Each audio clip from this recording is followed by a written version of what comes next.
الحمد لله نحمده ونستعينه ونستغفره ونؤمن به ونتوكل عليه ونعوذ بالله من شرور أنفسنا ومن سيئات أعمالنا من يهده الله فلا مضل له ومن يضلله فلا هادي له ونشهد أن لا إله إلا الله وحده لا شريك له ونشهد أن سيدنا وسندنا وحبيبنا ومولانا محمدا عبده ورسوله صلى الله عليه وعلى آله وصحبه أجمعين أما بعد قال الله تبارك وتعالى في القرآن الكريم والفرقان الحميد أعوذ بالله من الشيطان الرجيم فقلت استغفروا ربكم إنه كان غفارا يرسل السماء عليكم مدرارا ويمددكم بأموال وبنين ويجعل لكم جنات ويجعل لكم أنهارا صدق الله مولانا العظيم وصدق رسوله النبي الكريم ونحن على ذلك لمن الشاهدين والشاكرين والحمد لله رب العالمين. عزیزان ملت، محترم بزرگوں اور دوستوں، اللہ تبارک و تعالی ہمارے اوپر اگر کوئی حالات بھیجتا ہے، اللہ تبارک و تعالی ایمان والوں پر، مسلمانوں پر اگر کوئی حالات بھیجتا ہے، کوئی مصیبت، کوئی پریشانی کو بھیجتا ہے، تو وہ اس کے اعمال کی بنیاد پر، اس کی بدعمالیوں اور گناہوں کی نحوست کی وجہ سے وہ عذاب اور وہ مصیبت اور وہ پریشانی جو ہے وہ ایمان والوں پر اترتی. ہمارے اوپر جو بھی حالات آتے ہیں، جس قسم کی پریشانی آتی ہے، اس کی وجہ اور اس کا اصل سبب جو ہے وہ ہماری بدعمالیاں اور ہمارے گناہوں کی نحوست کی وجہ سے وہ پریشانی اور وہ عذاب اور اللہ تعالیٰ کی طرف سے وہ دکھ اور درد جو ہے ہم پر اترتی. میرے محترم بزرگوں اور دوستوں، حدیث پاک میں اللہ کے نبی صلی اللہ علیہ وسلم نے ارشاد فرمایا کہ جب لوگ زکوٰۃ کی ادائیگی سے سستی کرتے ہیں، زکوٰۃ کی ادائیگی صحیح طور پر نہیں کرتے، تو اللہ تبارک و تعالی جو ہے وہ بارش کو روک لیتے، بارش کو روک لیتے. آپ اندازہ لگائیں، یہ برسات کا موسم، یہ بارش کا مہینہ ہے. بتانے والے بتاتے ہیں کہ یہ بارش کا مہینہ، اس میں موسلا دھار بارشیں ہونی چاہیے اور مسلسل کئی دنوں تک بارش ہونی چاہیے، لیکن اس کے باوجود جائزہ لیں تو ہر طرف جو ہے وہ خشک سالی ہے، ہر طرف خشک اور سوکھا پڑا ہوا ہے، بارش کا کوئی نام و نشان نہیں، بارش کا کوئی نام و نشان نہیں. اللہ کے نبی صلی اللہ علیہ وسلم نے ارشاد فرمایا کہ جب زکوٰۃوں کی ادائیگی صحیح طور پر نہیں ہوگی، جب زکوٰۃ صحیح طور پر نہیں ادا کی جائے گی، تو اللہ تبارک و تعالی جو ہے وہ بارش کو روک لیتے، بارش کو روک لیتے. تو زکوٰۃ کی ادائیگی کے لیے دو باتیں ضروری. ایک تو یہ کہ اپنے سارے مالوں کا، سارے مال و اسباب کا حساب کر کے، ایک ایک روپے کا حساب کر کے اس کی زکوٰۃ ادا کی جائے. اندازے سے زکوٰۃ ادا نہ کی جائے، بلکہ ایک ایک روپے کا شمار کر کے اور ایک ایک روپے کا حساب لگا کر کے زکوٰۃ کی ادائیگی ہو اور زکوٰۃ ادا کی جائے. سب سے پہلی بات تو یہ. دوسری بات یہ کہ زکوٰۃ کی ادائیگی صحیح جگہ پر ہو، زکوٰۃ کی ادائیگی صحیح جگہ پر ہو.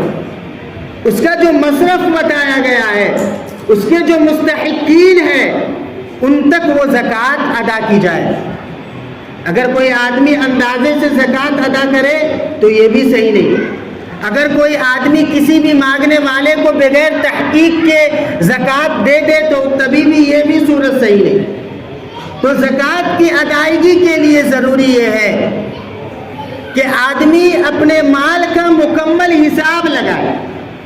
اور اس کے بعد اپنے پورے مال کی زکوٰۃ ادا کرے۔ اور دوسری بات یہ ہے کہ اس کا زکوٰۃ کا جو مستحق ہے، جو مصرف ہے، تحقیق کر کے وہاں تک زکوٰۃ پہنچائی جائے، تب جا کر کے آپ کی زکوٰۃ جو ہے وہ ادا ہو۔ ہم میں بہت سارے لوگ کنجوس ہوتے ہیں، مال کو سمیٹ کر کے گن کر کے رکھتے ہیں، مال کو خرچ نہیں کرنا چاہتے، مال کی زکوٰۃ نہیں ادا کرتے، صدقہ اور خیرات نہیں کرتے، بلکہ مال کو گن کر کے اور شمار کر کے اور بینکوں میں اور اپنے گھروں کے اندر رکھتے ہیں، اور زکوٰۃ کی ادائیگی کے لیے ہیلا اور بہانہ کرتے ہیں، ہیلا اور بہانہ کرتے ہیں۔ مثال کے طور پر شوہر کے اوپر زکوٰۃ فرض تھی، کیونکہ اس کی ملکیت میں ایک زمین تھی جس کی قیمت جو ہے وہ 52.5 تولہ چاندی یا 7.5 تولہ سونے کی قیمت کو پہنچ جاتی ہے، جس کی بنیاد پر شوہر جو ہے وہ صاحب نصاب، اس کے اوپر زکوٰۃ واجب تھی۔ اور زکوٰۃ کے واجب ہونے کے لیے ایک چیز اور ضروری ہے، سال کا پورا ہونا، سال کا گزرنا۔ اب جیسے ہی سال پورا ہونے والا تھا، وہ زمین جو اس کے نام تھی، شوہر کے نام تھی، اپنے بیوی کے نام پر ٹرانسفر کر دیا، اپنے بیوی کے نام پر ٹرانسفر کر دیا۔ اب کیا کہتے ہیں، زکوٰۃ کے لیے تو سال گزرنا ضروری ہے، اب یہاں سال گزرا نہیں تو اس کے اوپر زکوٰۃ واجب نہیں ہوئی، زکوٰۃ کی ادائیگی سے بچ گیا وہ، اب وہ بیوی کے نام پر چلا گیا۔ اب جب بیوی کی ملکیت میں جب وہ چلا گیا تو اب اس کی ملکیت سے 1 سال جب پورا ہوگا تب بیوی کے اوپر زکوٰۃ فرض ہوگی۔ اب 1 سال پورا نہیں ہونے پاتا کہ شوہر پھر اس کو اپنے نام پر ٹرانسفر کر لیتا۔ اس طریقے سے وہ زکوٰۃ کی ادائیگی سے بچتا ہے، ہیلے بہانے کرتا ہے، ہیلے بہانے کر کے وہ اللہ کے احکامات کو پشے پشت ڈالتا ہے اور اللہ کے احکامات کو توڑتا ہے۔ یہ اللہ تعالیٰ کے احکامات کو توڑنا یہ اس کے لیے ذلیل اور رسوائی کا ذریعہ بنتا ہے، ذلت و رسوائی کے اندر وہ چلا جاتا ہے، وہ ذلیل و رسوا ہو جاتا ہے۔ پچھلی قوموں کا آپ تذکرہ پڑھیں تو آپ کو اندازہ ہوگا، بنی اسرائیل کے کچھ لوگ تھے، یہی ہیلا بہانہ کرنے کی وجہ سے اللہ تبارک و تعالی نے ان کو سخت عذاب میں گرفتار کیا۔ بنی اسرائیلیوں کی ایک جماعت تھی، اللہ تبارک و تعالی نے اسے سنیچر کے دن شکار کرنے سے منع کیا تھا۔ وہ مچھلی کا شکار کیا کرتے، ماہی گیر تھے، مچھلی پکڑتے تھے، دریاؤں سے مچھلی پکڑتے تھے پھر اسے بیچتے تھے۔ اللہ تعالیٰ نے سنیچر کے دن مچھلی کا شکار کرنے سے منع کیا تھا کہ سنیچر کے دن تم شکار مت کرنا، بقیہ پورے ہفتے تم شکار کر سکتے، اجازت ہے۔ اور اللہ تعالیٰ نے بطور آزمائش کے ایسا کیا کہ سنیچر ہی کے دن سمندر کی سطح پر جو ہے وہ مچھلیاں کثرت سے نظر آتی تھی، اور بقیہ دنوں کے اندر مچھلی کا کوئی اتا پتہ نہیں ہوتا۔ اللہ تعالیٰ آزمانا چاہتے تھے، بقیہ دنوں کے اندر مچھلی کا کوئی اتا پتہ نہیں، لیکن سنیچر کے دن جو ہے خاص طور پر سمندر کی سطح پر مچھلیاں جو ہے وہ کثرت سے دکھائی دی۔ اب ان کے دل میں جو ہے وہ لالچ آئی، ان کے دل میں جو ہے وہ خواہش ہوئی، اور شیطان نے ان کو یہ ترکیب سکھلائی، اور شیطان نے ان کو یہ ہیلا سکھلایا، یہ ہیلا بتایا کہ ایسا کرو کہ سنیچر کے دن جب مچھلی سمندر کی سطح پر آ جائے تو وہاں سے تم ایک کیاری بنا کر کے ایک گڑھا کھود لینا، تاکہ مچھلیاں جو ہے ان کیاریوں کے ذریعے سے اس گڈھے کے اندر اور اس کھودے ہوئے گڈھے کے اندر وہ مچھلی جو ہے وہ آ جائے، اور جب مچھلی پوری آ جائے تو پھر تم راستے کو بند کر دینا، جو راستہ سمندر سے نکل رہا ہے، پانی کا جو کیاری بنی ہوئی ہے پانی کی، اس گڈھے میں پانی آنے کے لیے، تو جب مچھلیاں پوری اس گڈھے میں جمع ہو جائے تو پھر سمندر کے کنارے جو تم نے راستہ کھولا تھا اس کو تم بند کر دینا۔ شیطان نے یہ ترکیب سجھائی اور یہ ترکیب بتلائی، اور سنیچر کے دن اس کے اندر سے مچھلی مت نکالنا، اتوار کے دن نکالنا۔ اب تم مچھلی کا شکار اتوار کے دن کرو گے، سوموار کے دن کرو گے، سنیچر کے دن تو کرو گے نہیں، پھر اللہ تعالیٰ کا حکم تو ٹوٹے گا نہیں۔ لیکن یہ ایک حیلہ اور بہانہ تھا، یہ ایک حیلہ اور بہانہ تھا اللہ تعالیٰ کے احکام کو پس پشت ڈالنے کا، اللہ کے احکام کو توڑنے کا۔ وہ لوگ ایسا ہی کرتے رہے، ایسا ہی کرتے رہے۔ اور دوسری بنی اسرائیل میں کچھ لوگ اچھے بھی تھے، ان کو منع بھی کرتے تھے کہ ایسا مت کرو، اللہ کا عذاب آ جائے گا، اس طریقے سے مت کرو، لیکن وہ سنتے نہیں تھے، اپنی مرضی کے مطابق چل رہے تھے۔ انہیں یہی بات اچھی لگ رہی تھی، اچھی سمجھ میں آ رہی تھی۔ جب ان نیک لوگوں نے ان لوگوں کو بہت سمجھایا اور وہ باز نہیں آئے، اپنی حرکتوں سے باز نہیں آئے، تو ان نیک لوگوں نے یہ کیا کہ اپنا گھر جو ہے ان کے گھروں سے الگ کر لیا اور بیچ میں ایک دیوار جو ہے وہ قائم کر لی، بیچ میں ایک دیوار بنا لی، تاکہ اگر اللہ کا کوئی عذاب آئے تو اس سے ہم دو چار نہ ہو جائیں، اس عذاب میں ہم نہ مبتلا ہو جائیں۔ چنانچہ ایک دن ایسا ہوا، وہ دیوار قائم ہو گئی، اس کے محلے، نیک لوگوں کے محلے الگ اور برے لوگوں کے، اللہ کے حکموں کو توڑنے والوں کے محلے الگ۔ ایک دن اللہ کا کرنا ایسا ہوا کہ صبح کو جب اٹھے، نیک لوگ جب صبح کو اٹھے تو اس دیوار کی طرف سے کسی کی کوئی آواز نہیں آ رہی، کسی کی کوئی آواز نہیں آ رہی ہے، کسی قسم کا کوئی شور شرابہ نہیں۔ یہ لوگ پریشان ہو گئے کہ آخر کیا بات ہے کہ اس طرف سے کوئی آواز نہیں آ رہی۔ تو وہ جو دیوار قائم تھی، اس دیوار کے اوپر چڑھ کر کے دیکھا کہ آخر کیا ماجرا ہے۔ تو جب دیوار کے اوپر چڑھے اور ادھر کا منظر جو دیکھا تو وہ منظر یہ تھا کہ وہ سارے کے سارے لوگ بندر بنا دیے گئے۔ اللہ تبارک و تعالی نے ان سب کو بندر بنا دیا۔ اسی کو قرآن کریم میں اللہ تعالی نے فرمایا فَكُونُوا قِرَدَةً خَاسِئِينَ کہ تم ذلیل بندر ہو جاؤ، اور اللہ تبارک و تعالی نے ان سب کو ذلیل بندر بنا دیا۔ بندر تو بنا دیا، لیکن شعور اور احساس نام کی چیز تھی، شعور تھا ان کے اندر۔ جب نیک لوگوں کو دیکھتے تھے تو روتے تھے،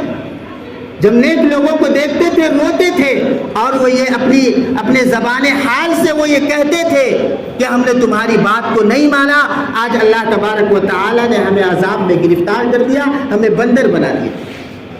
میرے محترم بزرگ اور دوستو، ہمارے معاشرے میں بھی کتنی برائیاں ہوتی ہیں، ان برائیوں سے روکا جاتا ہے، ان برائیوں سے منع کیا جاتا ہے، سمجھایا جاتا ہے کہ یہ اچھی چیز نہیں ہے، آپ اسے نہ کیجئے، اس میں آپ کا نقصان ہے۔ اس کے باوجود لوگ جو ہے ان باتوں پر دھیان اور توجہ نہیں دیتے، کہنے والوں کی باتوں پر دھیان اور توجہ نہیں دیتے، اور اپنی مرضی سے جو من میں آیا اور جو گناہ دل میں آیا وہ سارے گناہوں کو کرتے رہتے۔ تو میرے محترم بزرگوں اور دوستو، بارش کے رکنے کی ایک اہم وجہ یہ ہے کہ ہم اپنے مالوں کی زکوٰۃ جو ہے وہ صحیح طور پر ادا نہیں کرتے۔ دوسری چیز جو قرآن کریم سے پتہ چلتا ہے کہ اللہ تعالیٰ بارشوں کو جو روکتے ہیں وہ غرور، تکبر اور کمزور لوگوں پر ظلم و ستم کے پہاڑ توڑنے کی وجہ سے اللہ تعالیٰ بارش کو روک دیتے ہیں۔ جب آدمی غرور کرتا ہے، تکبر کرتا ہے اور اپنے سے نیچے لوگوں کو کچھ نہیں سمجھتا، اپنے سے کمزور لوگوں کو کچھ نہیں سمجھتا اور ظلم و ستم کے پہاڑ توڑتا ہے، تو اللہ تبارک و تعالی آسمانوں سے بارش کو روک لیتے، بارشیں نہیں ہوتی۔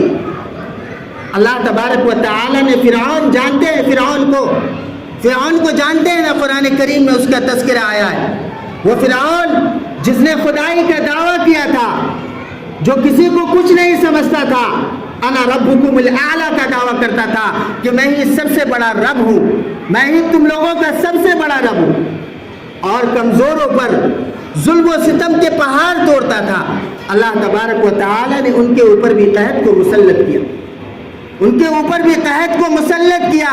آسمانوں سے بارش رکی اور وہ قحط کے اندر، خشک سالی کے اندر مسلط کر دی۔ یہ مکے کے لوگ مسلمانوں پر، غریب مسلمانوں پر، کمزور مسلمانوں پر ظلم و ستم کے پہاڑ توڑتے تھے،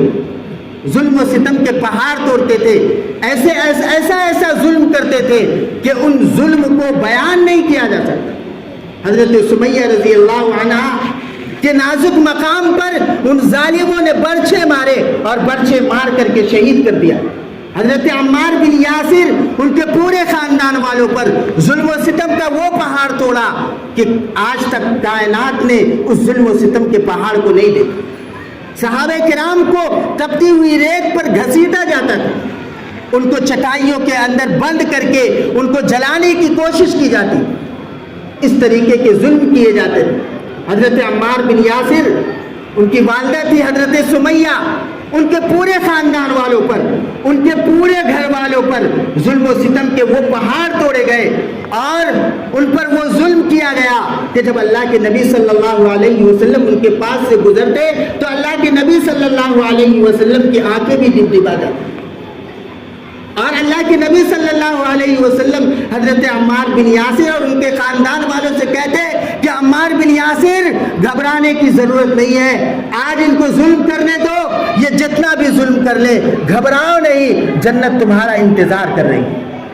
جنت تمہارا انتظار کر رہی ہے۔ اور جب ان مشرکین مکہ کا ظلم حد سے بڑھا تو اللہ تبارک و تعالی نے اللہ تبارک و تعالی سے نبی کریم صلی اللہ علیہ وسلم نے دعا کی کہ اللہ ان پر قحط کا عذاب نازل فرما، اور ان پر قحط کا عذاب نازل ہوا، بارش رکی ہے، قحط سالی ہوئی ہے، خشک سالی ہوئی ہے، تو وہ لوگ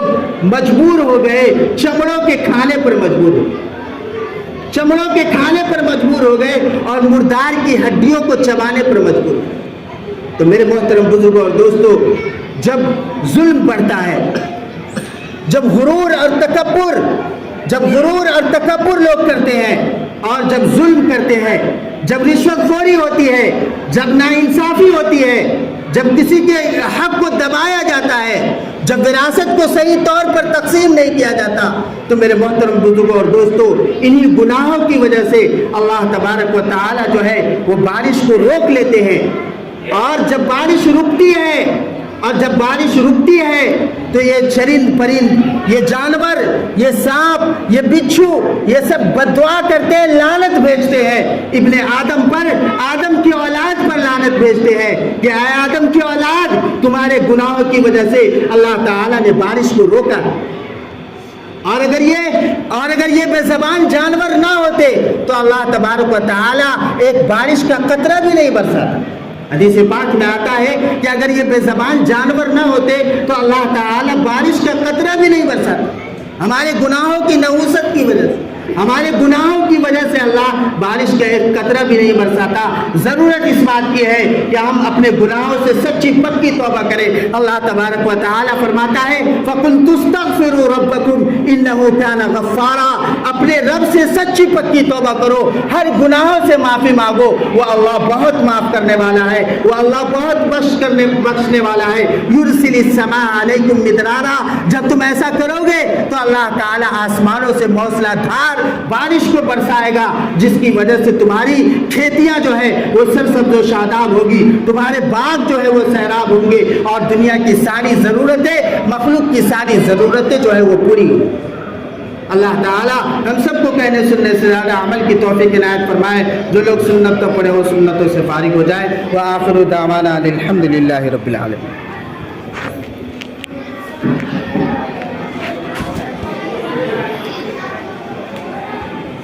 الحمدللہ